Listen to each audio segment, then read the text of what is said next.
Bonjour et bienvenue sur cette vidéo de la série Kiravans consacrée à la transformation de votre camping-car. Aujourd'hui, nous allons nous pencher sur l'installation de fenêtres dans notre projet de fourgon, un VW6 à empattement court. Tout d'abord, je vous donnerai un aperçu de la manière de procéder, puis j'expliquerai les outils dont vous pourriez avoir besoin, ainsi que les matériaux nécessaires à la réalisation de ce travail. Comme pour tout aspect de la transformation d'un camping-car, les opinions divergent sur les bonnes et mauvaises pratiques. Dans cette vidéo, nous présentons notre méthode recommandée pour installer des fenêtres avec les produits disponibles sur le site Kiravans. Jetons donc un coup d'œil à l'intérieur de la camionnette et donnons un aperçu général du travail, puis nous l'étudierons plus en détail. D'accord, ces fenêtres sont appelées fenêtres collées parce qu'elles sont essentiellement collées sur la camionnette. Nous devons découper un trou dans le panneau métallique en laissant environ 5 cm tout autour. Ce n'est pas aussi difficile que cela en a l'air car, à l'intérieur, il y a une peau interne qui dicte la ligne que vous coupez, donc vous ne pouvez pas vraiment vous tromper. Une fois le trou découpé, finissez les bords avec une garniture en caoutchouc, puis appliquez un cordon d'adhésif tout autour du trou et il ne vous restera plus qu'à prendre le verre et à le coller. Au dos du verre, la partie transparente est celle à travers laquelle vous pouvez voir, tandis que la bande de céramique solide à l'extérieur est la surface de liaison qui adhère à la camionnette. Jetons maintenant un coup d'œil à l'intérieur.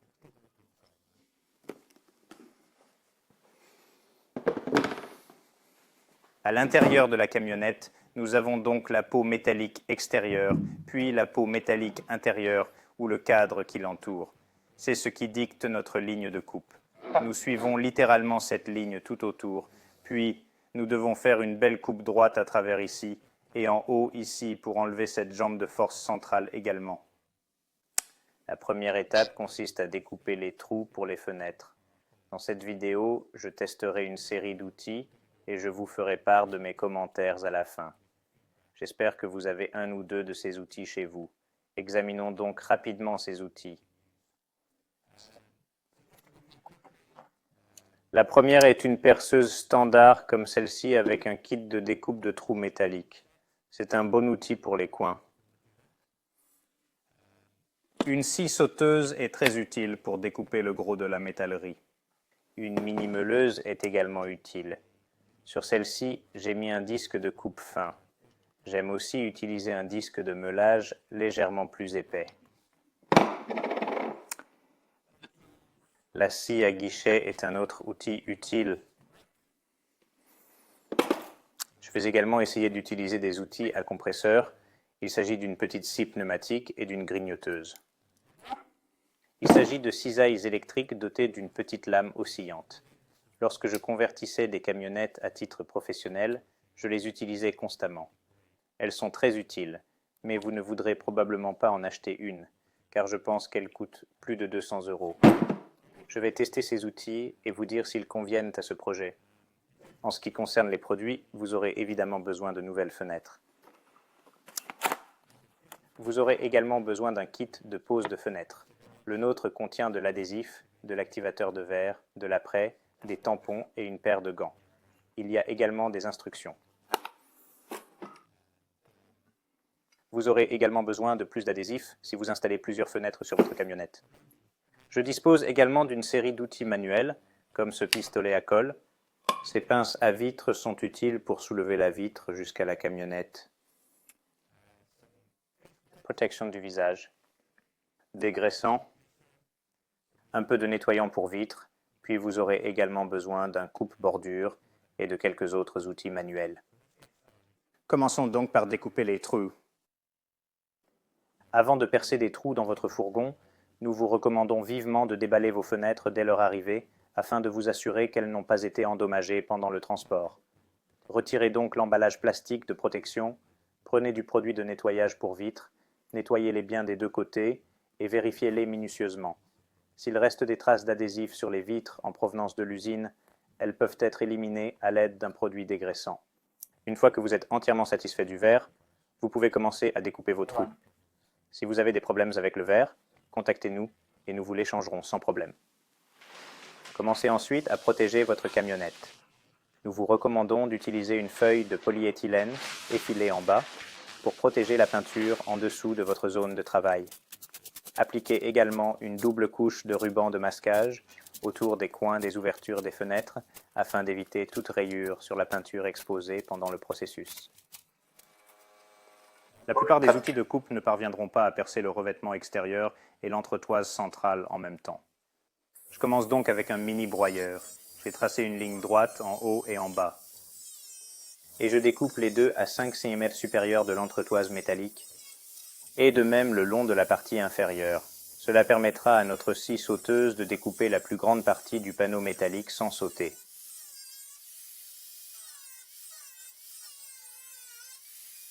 Une fois que nous avons enlevé ces deux morceaux de métal, je mets un point dans chaque coin, à environ 10 mm du coin, et avec la mèche, je perce de l'intérieur vers l'extérieur. Ensuite, sortez de la camionnette et utilisez une règle pour relier les points à l'aide d'un marqueur permanent. Cette ligne délimitera le rectangle que nous découperons à l'aide de la scie sauteuse.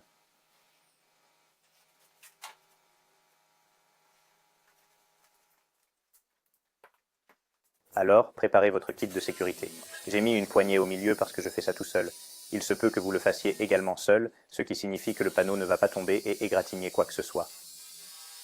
Ainsi, lorsque je coupe, je m'arrête à environ 5 mm de chaque trou d'angle, laissant les angles connectés. Veillez simplement à ce que la plaque de base de votre scie sauteuse ne raye pas la carrosserie exposée. Lors de la découpe finale, je vais couper jusqu'au trou, puis couper les derniers petits morceaux dans chaque coin et retirer ce panneau. Pour découper les centimètres de métal restants, vous pouvez utiliser une scie sauteuse. Il est assez difficile de prendre les virages. J'ai tenté l'expérience ici et j'ai assez bien réussi.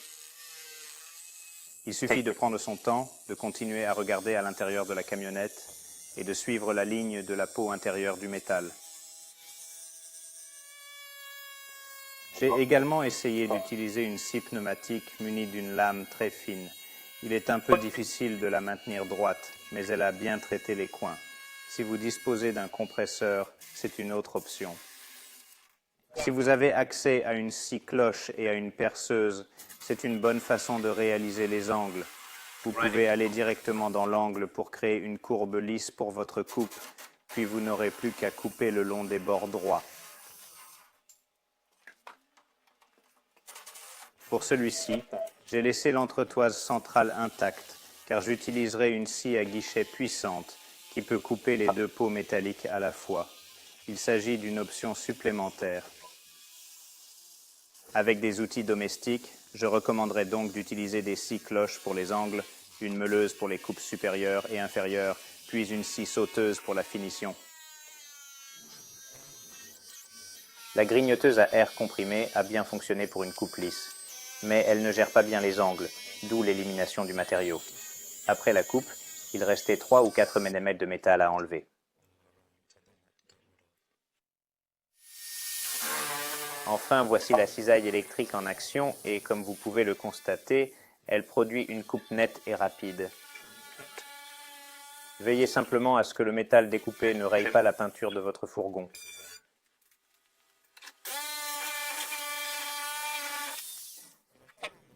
J'ai maintenant découpé tous les panneaux métalliques sur le côté de la camionnette pour les fenêtres, en laissant une arête vive. J'ai utilisé une meuleuse d'angle pour éliminer les parties saillantes, en veillant à ce que des étincelles ne viennent pas frapper le véhicule. Ensuite, j'ai légèrement poncé les bords pour obtenir une finition plus lisse. La prochaine chose à faire est de protéger ce bord contre la rouille, afin qu'il ne commence pas à se corroder. Pour être honnête, j'ai toujours utilisé un peu d'apprêt à l'aide d'un petit tampon. Cela permet de sceller le tout et de s'assurer qu'il n'y a pas de corrosion. Ensuite, nous appliquons la garniture de bordure avant de coller le verre.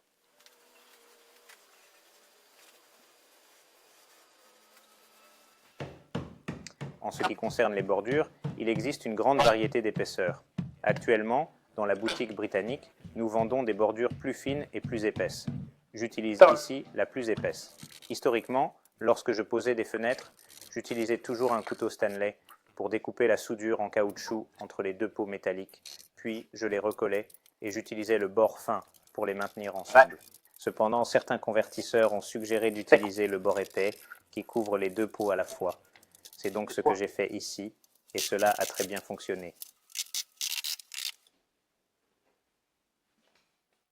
Nous sommes maintenant prêts à préparer le véhicule pour le collage. Prenez une lingette dégraissante et nettoyez bien la peinture à l'endroit où l'apprêt sera appliqué. Veillez à vous débarrasser de tout vernis ou résidus qui s'y trouvent. Enfin, passez un dernier coup de chiffon avec de l'activateur pour vitres.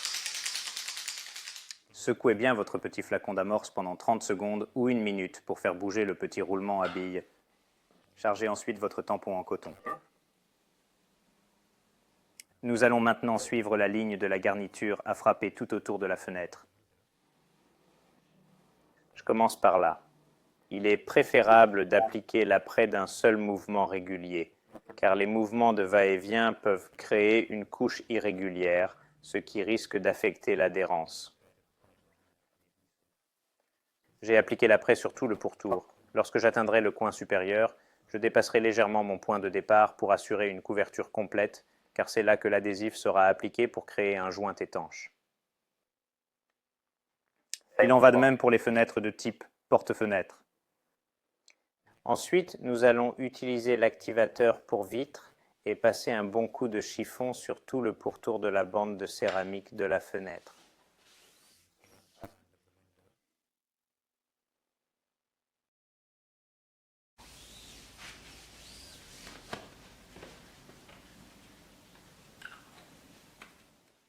C'est le moment d'ajuster vos fenêtres à sec pour vous assurer qu'elles sont bien posées.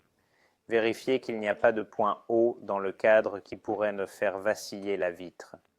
Cette vitre de custode présente un léger point haut au milieu. Je vais donc tapoter un peu la carrosserie pour m'assurer que la vitre repose bien sur la carrosserie du van lorsqu'elle est fixée.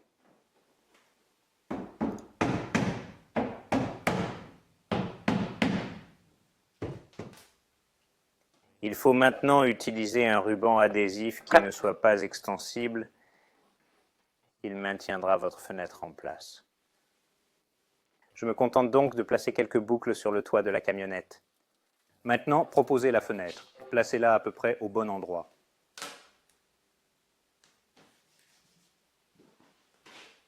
Il faut veiller à ce que l'écart entre le haut et le bas soit aussi régulier que possible. Ensuite, je vais aller à l'intérieur de la camionnette. Et à l'aide d'un crayon, suivre la ligne de la bordure. Il s'agit en fait de pouvoir retirer à nouveau la fenêtre, afin d'avoir une idée de l'endroit où appliquer la couche d'après.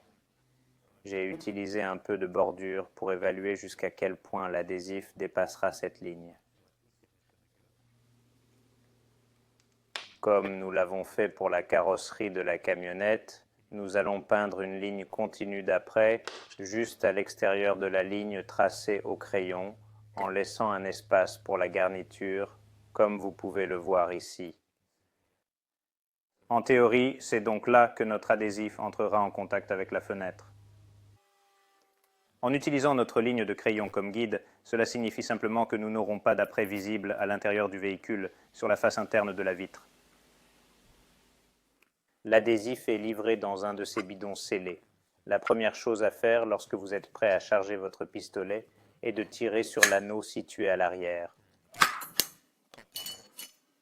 Le retirer et enlever la petite cartouche de silicium, puis à l'aide d'un tournevis, vous devez percer la structure métallique qui s'y trouve.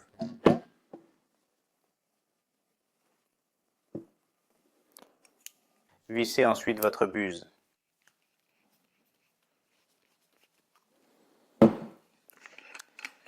Retirez l'extrémité de votre pistolet à mastic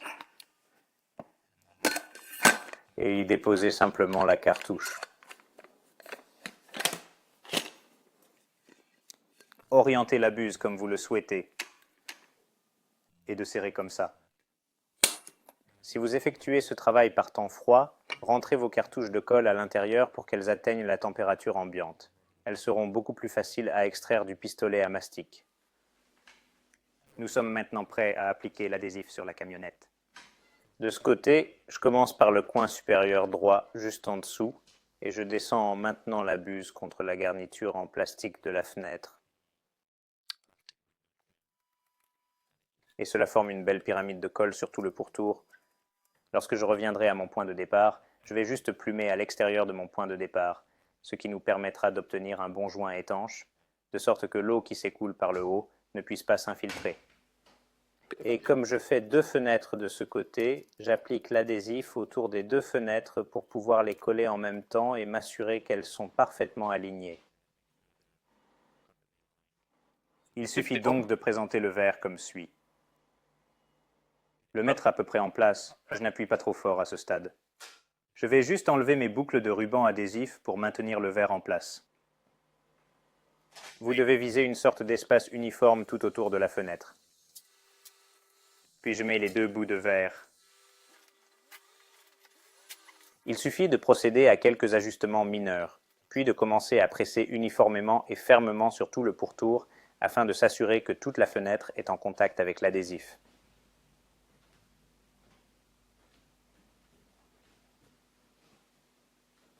Le point important est l'endroit où les 2 morceaux de verre se rejoignent au milieu. Il faut que l'écart soit uniforme. Même situation pour les portes de grange, mais cette fois-ci, je commence par le coin supérieur gauche et je fais le tour dans le sens des aiguilles d'une montre. Ensuite, lorsque j'arriverai à mon point d'arrivée, je ferai des plumes à l'intérieur de mon point de départ. Je fais tout cela avec un seul tube de colle et j'ai presque terminé la 2e fenêtre. Mais à ce moment-là, il n'y en a plus. Tant que vous avez un autre tube prêt à partir, vous pouvez simplement retirer celle-ci et mettre la suivante en place, puis vous assurer que l'adhésif rejoint l'endroit où il s'est arrêté. Ce produit durcit à l'humidité, donc plus la journée est humide, plus le durcissement est rapide. Mais il faut tout de même compter 5 ou 10 minutes avant qu'il ne s'écaille, ce qui vous laisse un peu de temps pour préparer votre verre. Veillez simplement à ce que l'écart soit uniforme et à ce que les angles supérieurs et inférieurs soient alignés. Une fois les fenêtres collées, il est préférable de les laisser reposer quelques heures pour que l'adhésif s'enlève. Enfin, n'oubliez pas de ne pas claquer vos portes avant qu'ils ne se soient éteints, car il est possible qu'elles s'ouvrent à nouveau en soufflant.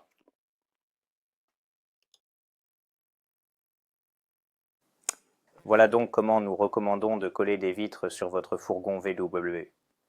En ce qui concerne le temps de travail, je pense qu'il faut compter quelques heures par fenêtre. Je sais que lorsque je posais des fenêtres pour gagner ma vie, j'étais capable de vitrer un fourgon entier en une journée de travail normale. Si vous avez d'autres questions, n'hésitez pas à nous contacter via le site web, mais j'espère que cela vous a été utile. Bonne chance pour votre projet.